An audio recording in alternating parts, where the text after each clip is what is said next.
News Tonight with Peter Jennings. Good evening. We begin again tonight with the state of the economy. A very influential survey from the Federal Reserve Board concludes that it is, at best, anemic.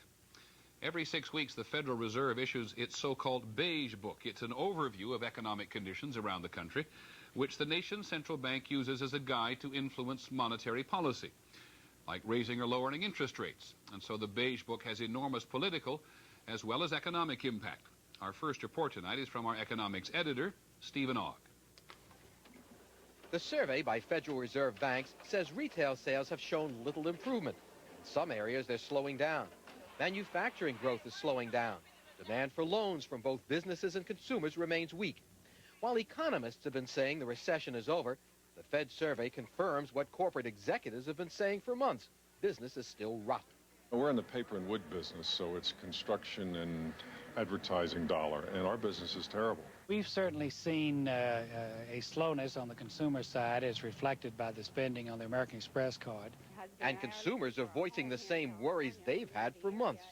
We're not about to buy until some of these things turn around, such as the unemployment level. I'm not even spending money on things that aren't a necessity right now, because you don't know 2 years from now, you may not have the job security you have now. Many consumers simply don't have enough money to spend. One reason is that over the past year, taxes have gone up. Some economists say to get the economy moving, the nation needs a tax cut. That is because this year, the combination of federal, state, and local tax increases has amounted to about $30 billion taken out of consumer pocketbooks. You send every middle-class American family a check for $1,000, I'll guarantee you that'll bring the recession to an end.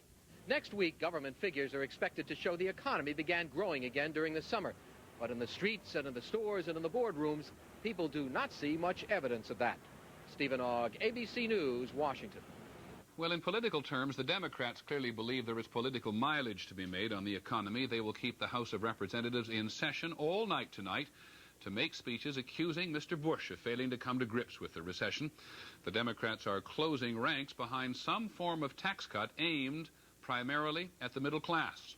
The president's plans are still in the talking stage. Here's ABC's Britt Hume at the White House. At the White House today, the president was talking about doing something for the economy. I'm talking about jobs, and I'm talking about inflation and consumer prices. He was talking, though, about long-term reforms to curb lawsuits, which he thinks are helping choke the economy. He was not talking about taxes or the current recession. As spokesman Fitzwater acknowledged today, Mr. Bush and his team haven't decided what, if anything, to do about those matters. Fitzwater, Budget Chief Darman, and other top Bush advisors have been talking for days about a bill to stimulate the economy, but so far they can't agree on what should be in it or whether it's even worth trying.